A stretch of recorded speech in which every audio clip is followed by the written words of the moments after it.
They say love makes us do crazy things. But when it turns deadly, what does it reveal about the heart we thought we knew? Antonio Navarro Cerdán was a rising engineer in Valencia, known for his precision and integrity. His life seemed perfect: stable career, loving family, and a devoted wife named María Jesús Moreno Cantó, known as Maje. To the outside world, their marriage shone like a beacon of success and affection. Yet beneath the facade lurked a storm of secrets and forbidden desires. Neighbors described Antonio and Maje as inseparable, attending charity galas and community events as a picture-perfect couple. Antonio volunteered at local schools, inspiring children with his work in engineering. Maje was equally admired for her elegance and philanthropy, serving at women's shelters and hosting fundraisers. Their apartment overlooked Valencia's historic district, a symbol of their prosperity. But when whispers of Maje's late-night phone calls reached confidants, some wondered if all was as it appeared. On an April evening in 2017, the veneer cracked. Maje began making frequent trips to a secluded beach house, claiming it fueled her creative spirit. Yet behind those closed doors, she met secretly with a younger man named Salvador Rodrigo Lapiedra. Their affair ignited like wildfire, consuming reality and judgment. Salvador was drawn to Maje's grace and her confessions of feeling trapped in a marriage suffocated by expectations. Maje portrayed Antonio as jealous and controlling, a spouse whose love felt like chains. In truth, her discontent masked a far darker ambition. As their clandestine relationship deepened, Maje and Salvador plotted a course that would shatter lives. She discovered Antonio's late-night garage inspections, a habit he kept to ensure the safety of his prized sedan. Using that knowledge, Maje slipped keys to Salvador and detailed Antonio's routine. She painted a picture of an absent husband, someone she claimed no longer cared for her happiness. In truth, the plan was as cold as it was calculated. Late on April 27th, Salvador crept into the garage under the dim glow of a malfunctioning bulb. Antonio arrived home after a long day, unaware of the danger awaiting him. In a sudden burst of violence, a knife lunged from the shadows. 3 fatal strikes to the chest ended Antonio's life before he fully comprehended the betrayal. The silence that followed was deafening, broken only by the distant toll of church bells as Valencia awoke to the news of his murder. Detective Isabel Ramos led the investigation, her instincts honed by years of unraveling deceit. Upon entering the crime scene, she noted the absence of forced entry. The garage door had been unlocked from the inside.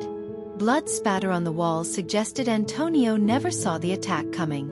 A discarded glove bore traces of gunshot residue, hinting at a weapon used moments before.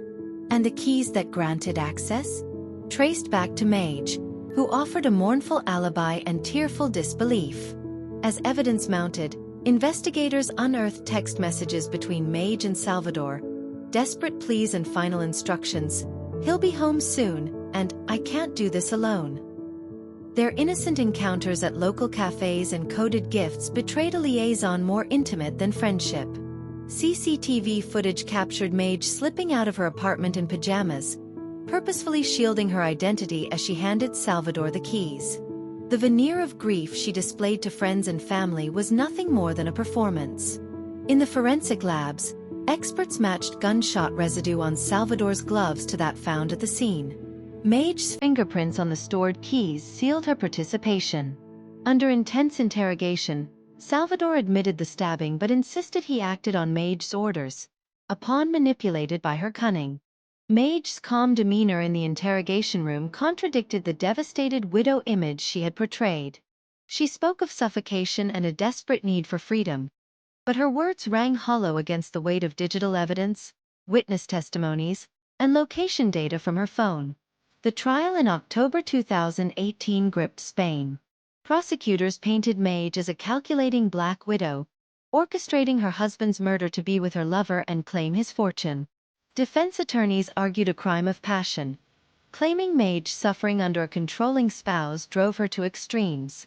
Yet the text logs, bank transfers funneling money to Salvador, and the GPS data from Maje's car presented an undeniable narrative of premeditation.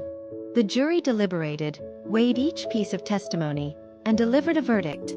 Maje was guilty of conspiracy to commit murder. She received a 22-year prison sentence, her name forever tarnished as La Viuda Negra de Patraix, the Black Widow of Patraix. Salvador was sentenced to 17 years for the fatal stabbing, his youthful passion eclipsed by regret. In their sentencing, the judge noted the chilling precision of Maje's planning, her lies as lethal as the knife itself. In prison, Maje's story took another turn when she gave birth to Salvador's child during a conjugal visit, a detail that reignited media scrutiny and public debate. Some saw it as a final act of defiance. Others viewed it as the tragic culmination of obsessive love. Meanwhile, Antonio's family held vigils at his grave each year on the anniversary of his death, placing white lilies and letters pleading for peace and closure. Valencia's media became a battleground of opinions. Newspapers republished lurid details, and television anchors replayed courtroom sketches. Some labeled Maje a predator. Others cited Antonio's control as cause. For Antonio's family, there was no comfort. His mother wore a veil of grief. Colleagues erected a small memorial at his workshop. Psychologists debated if Maje suffered from a personality disorder or was simply manipulative. Unanswered questions lingered. Would any diverted money be recovered? Could Salvador's parole succeed? Maje's fall, from hostess to convicted conspirator, became material in criminology courses, a cautionary tale of obsession. Today, the abandoned garage remains a sentinel. Faint stains mar its walls. The overhead bulb flickers. Passers-by glimpse peeling paint and rusted latch, unaware of the violence within. At candlelight vigils on anniversaries, Antonio's loved ones lay lilies on his grave, recalling his kindness and laughter echoing in Valencia's groves. Closure remains elusive. This was more than a crime of passion. It was plotted betrayal that upended perceptions of love.